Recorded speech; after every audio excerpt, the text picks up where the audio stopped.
Welcome to tonight's magical journey through London's hidden memories.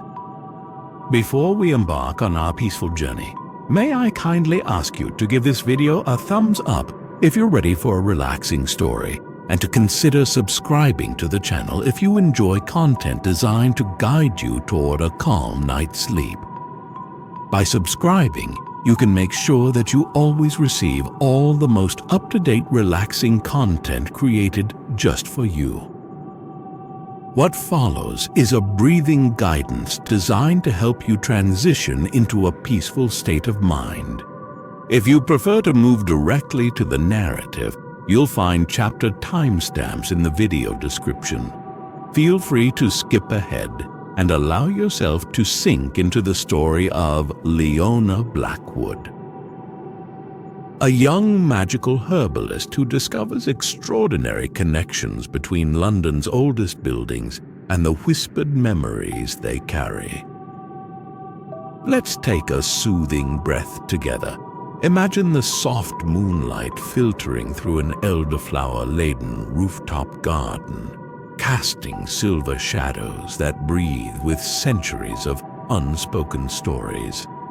Slowly inhale through your nose, allowing the air to flow as gently as magical memories drifting between ancient stones.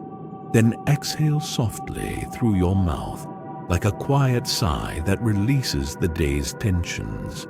With each breath, feel your body softening, becoming as delicate and receptive as the magical herbs that weave their healing stories through London's hidden landscapes.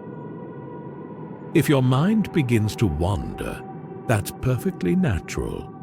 Let your thoughts drift like gossamer threads, floating past like the ethereal memories Leonah discovers in her magical explorations. Gently return your attention to your breathing or the sound of my voice. There's nothing you need to do now except listen and allow the story to carry you into a realm where architectural memories pulse with quiet magic, where every brick and herb holds a whispered narrative waiting to be understood. As we prepare to journey together, know that this story is a sanctuary, a magical space crafted to guide you towards profound relaxation. Your only task is to breathe, to listen, and to let go. The magical world of Leonah Blackwood awaits, ready to transport you through London's most intimate, forgotten stories, where magic breathes in the spaces between memories, and healing flows as softly as moonlight across an elderflower-laden garden.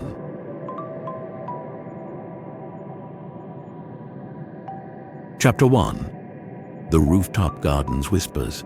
The first hint of dawn was always Leonah Blackwood's most treasured moment, when London breathed its softest sigh and the world existed in a liminal space between dreaming and waking.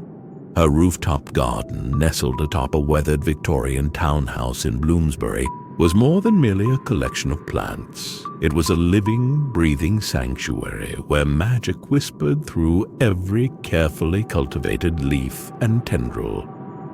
Moonlight pooled like liquid silver across terracotta tiles, casting delicate shadows through clusters of elderflower and lavender. Leonah's hands moved with practiced gentleness, her fingers trailing along herb stems that seemed to lean into her touch, responding to the subtle magical currents that emanated from her very being. Her grandmother's copper watering can, etched with nearly invisible runes, reflected the early morning light, its surface telling stories of generations of magical herbalists who had tended similar gardens. The herbs responded to her movements, their leaves trembling with a language older than spoken words. Elderflower blossoms, pale and luminescent, seemed to breathe in rhythm with Leonah's own soft exhalations. She understood more intimately than most that magic was not about grand gestures or dramatic transformations, but about listening, truly listening, to the quiet conversations happening just beneath the surface of perception. A gentle breeze carried the mingled fragrances of chamomile and moonlight-infused herbs, creating an invisible tapestry of sensory wonder. Leonah closed her eyes, allowing the garden's energy to flow through her, feeling the ancient stones of the building beneath her feet pulse with forgotten memories. Each brick, each weathered tile held whispers of past inhabitants, their dreams, their quiet moments of joy and contemplation. Her most recent project, a sleep potion crafted specifically to heal urban emotional landscapes, required extraordinary precision. Tiny glass vials lined a wooden tray, each carefully labeled in her grandmother's elegant script. The potion demanded not just botanical knowledge, but an almost musical understanding of emotional resonances. Leonah understood that healing was rarely about dramatic interventions, but about creating space for gentle transformation. Edmund Thorne would be arriving soon, her collaborator in unraveling London's magical histories. An architectural historian with a profound sensitivity to hidden narratives, he shared her belief that buildings were more than mere structures. They were living repositories of collective memory. Their work together felt less like scientific research and more like a delicate conversation with the city itself.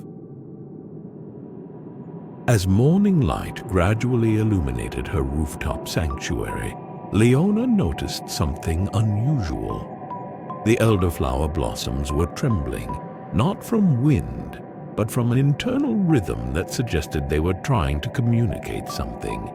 Her fingers, stained with herbal pigments, hovered just above the delicate white clusters. Something was different. Something was waiting to be understood.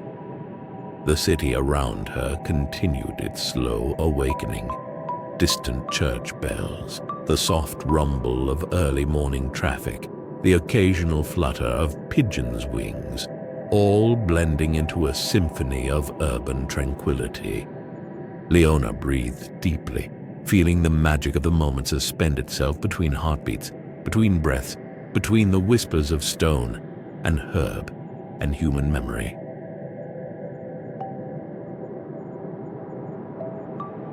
Chapter 2. Whispers in Architectural Memory. The British Library's reading room held its breath, a cathedral of knowledge where silence possessed its own profound language. Edmund Thorne moved between archival shelves like a guardian of forgotten narratives, his fingers tracing the spines of manuscripts that hummed with unspoken histories. Dust motes danced in shafts of filtered light, transforming ordinary sunbeams into luminous pathways of memory and possibility. Leonah's arrival was as subtle as a watercolor wash, her presence bleeding into the room's scholarly atmosphere. She carried with her the lingering fragrance of elderflower and something more ineffable, a magical resonance that seemed to make the ancient documents flutter almost imperceptibly. Edmund looked up, recognition and anticipation braiding together in his gaze. "The Kensington Archives," he whispered, spreading a delicate tracing of a 19th century architectural blueprint. "They're not just ink and paper, they're breathing." His fingers hovered above intricate line drawings, suggesting volumes more than revealing them. Leonah understood immediately. Architectural plans were more than technical drawings. They were emotional cartographies, holding the dreams and silent longings of generations. Her fingers, stained with herbal pigments and carrying the faintest shimmer of moonlight, traced the blueprint's edges. Memories began to unspool, not her own, but the building's. Fragments of conversations from decades past, the soft padding of servants' footsteps, the whispered hopes of children who had once called these spaces home.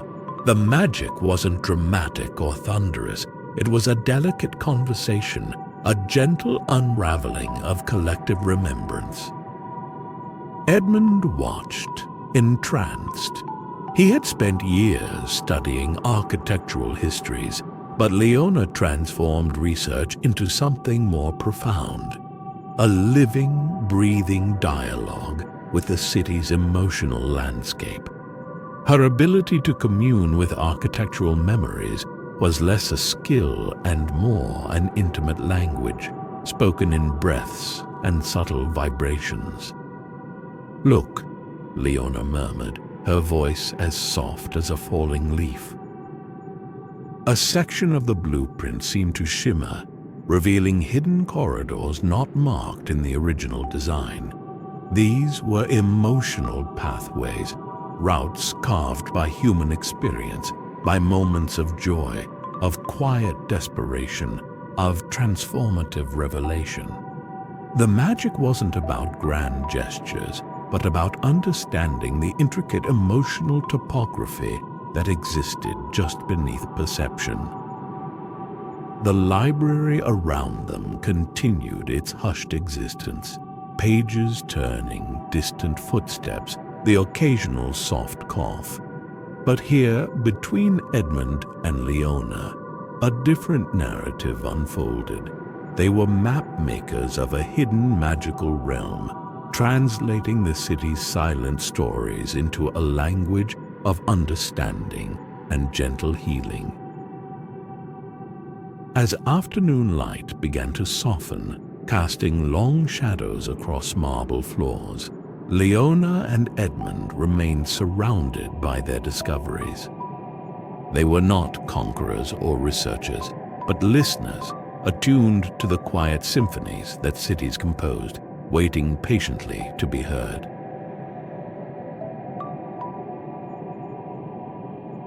Chapter 3. The Forgotten Mews. Kensington's hidden passageways breathed with a history that most of London had forgotten. Narrow cobblestone paths wound between weathered brick walls, each stone a silent witness to generations of unspoken stories. The Mews, a forgotten network of carriage houses and servant passages, existed in a liminal space between memory and myth, waiting for someone who could truly listen. Leonah moved through the passage like a whisper, her fingers trailing along ancient brick surfaces that trembled with accumulated memories. Edmund followed, his scholarly precision softened by a growing sense of wonder. The magic here was not a thunderous revelation, but a delicate conversation, layers of emotional resonance seeping through centuries of architectural silence. "Do you feel it?" she murmured, her voice as soft as the morning mist that sometimes lingered in these narrow passages. The stones seemed to lean towards her, ancient memories stirring like dust motes in sunlight. Each brick held fragments of lives. A servant's quiet moment of hope, a child's hidden laughter, the soft breathing of generations who had called this space home. Her sleep potion, a delicate alchemy of elderflower, moonlight, and architectural memory, began to pulse softly in the copper flask at her side. The liquid inside shifted with an almost sentient quality, reflecting the emotional landscape around them. Edmund watched, fascinated by how Leonah transformed scholarly research into something more profound, a living, breathing dialogue with the city's hidden emotional terrain. Fragments of memory began to surface, not through dramatic visions, but through subtle impressions. The ghost of a seamstress's careful stitching, a stable boy's dreams of distant horizons, the quiet resilience of generations who had survived and loved in these compressed urban spaces. Leonah's magic was not about controlling these memories, but about listening, about creating space for healing. The Mews around them seemed to exhale. Soft afternoon light filtered through wrought iron gates, casting intricate shadows that danced with the weight of unspoken histories. Edmund's notebook remained unopened. This was not a moment for academic documentation, but for quiet revelation. They were cartographers of emotional landscapes, mapping territories that existed beyond traditional understanding. "Some memories," Leonah whispered, her fingers hovering just above an old brick wall, "are like delicate threads. They want to be heard, but not necessarily understood." The stones seemed to pulse in response, a heartbeat of collective remembrance that transcended individual experience.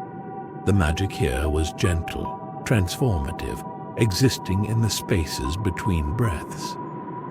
As evening light began to soften the architectural edges, Leonah and Edmund stood in profound silence. They were not researchers or magicians in that moment, but listeners, attuned to the quiet symphonies that cities compose, waiting patiently for the stories that wish to be revealed.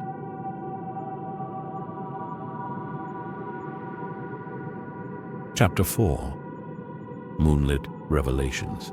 The summer solstice arrived like a breath held between heartbeats, a moment of luminous suspension where time seemed to dissolve into pure potential. Leonah's rooftop garden trembled with an anticipation that transcended ordinary perception, elderflower blossoms quivering with an almost sentient awareness of the approaching magical confluence. Edmund arrived as twilight transformed London's architectural landscape into a watercolor of silver and indigo. His scholarly composure carried a subtle tremor of excitement, not the sharp electricity of dramatic revelation, but a deeper, more nuanced vibration of understanding. They had discovered something extraordinary, a magical network that wove through the city's oldest neighborhoods like invisible threads of collective memory. "The potion," Leonah whispered, her fingers tracing the rim of an ancient copper vessel. "It's more than a simple remedy." The liquid inside seemed to breathe, shifting with an internal rhythm that suggested consciousness beyond botanical alchemy. Moonlight pooled around the vessel, transforming the mundane into something luminous and profound.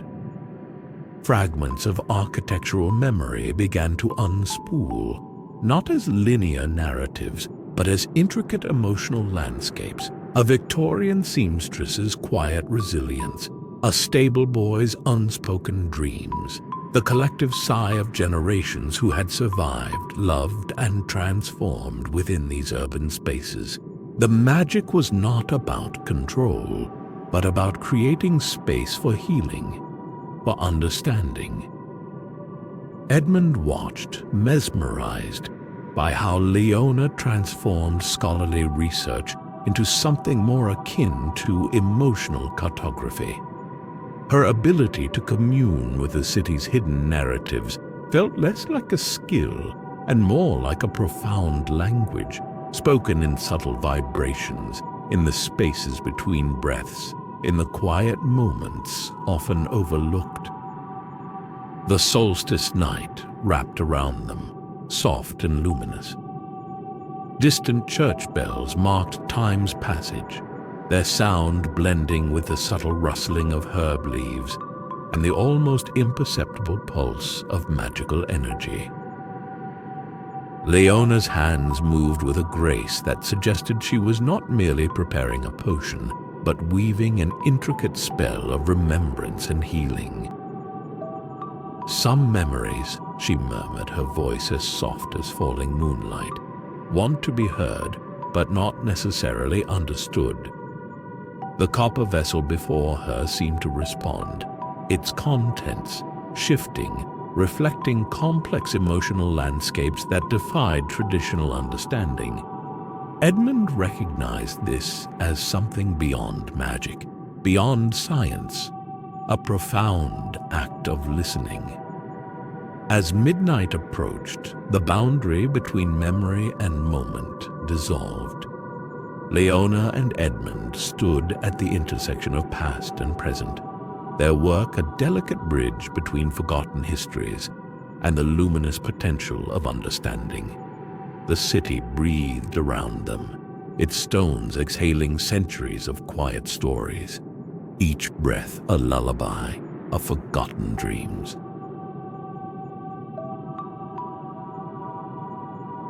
Chapter 5. Weaving Memories.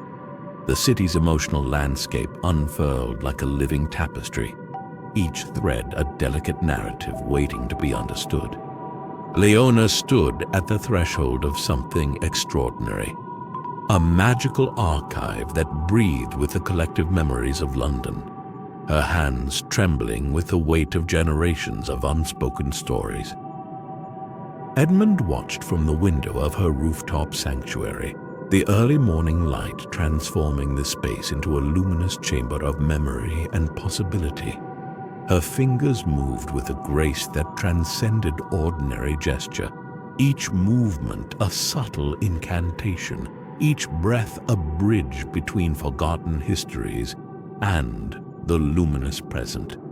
The copper vessels around her shimmered, filled with potions that were more than mere liquids. They were liquid memories, distilled emotional landscapes. "It's not about preserving," Leonah murmured, her voice soft as elderflower petals. "It's about understanding." The architectural memories she had collected whispered around her, fragments of lives lived in quiet corners of London, moments of profound resilience, of unspoken hope. Her magic was a delicate alchemy of listening, of creating space for healing that existed beyond time's linear constraints.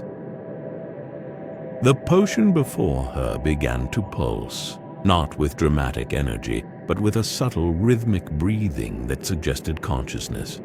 Moonlight-infused elderflower combined with the emotional essence of centuries-old buildings, creating something that defied traditional magical understanding. Each drop contained entire universes of human experience, a stable boy's dream, a seamstress's quiet determination, the soft exhalation of a child long forgotten. Edmund approached, his scholarly precision softened by wonder. They had discovered a language more profound than words, a way of communing with the city's hidden emotional terrain that transformed research into something akin to collective healing. Leonah's ability to extract and preserve these memories was more than a magical skill. It was an act of profound empathy. "We're not archivists," she whispered, her fingers hovering just above the shimmering liquid. "We're translators." The memories around her seemed to pulse in response, a collective heartbeat of urban consciousness. London itself felt present in the room, its stones and streets breathing through these delicate vessels of remembrance. As morning light continued to transform the rooftop sanctuary, Leonah and Edmund stood in a moment of profound connection. They were guardians of a magical archive that celebrated the quietest, most profound moments of human experience. The city around them continued its slow awakening. Distant church bells, the soft rumble of early traffic, a symphony of urban tranquility that carried the whispers of generations. The final potion took shape, a luminous liquid that captured the essence of London's emotional landscape. It was more than a magical artifact. It was a bridge between past and present, a gentle reminder that every moment, no matter how small, carries within it the potential for profound understanding and healing.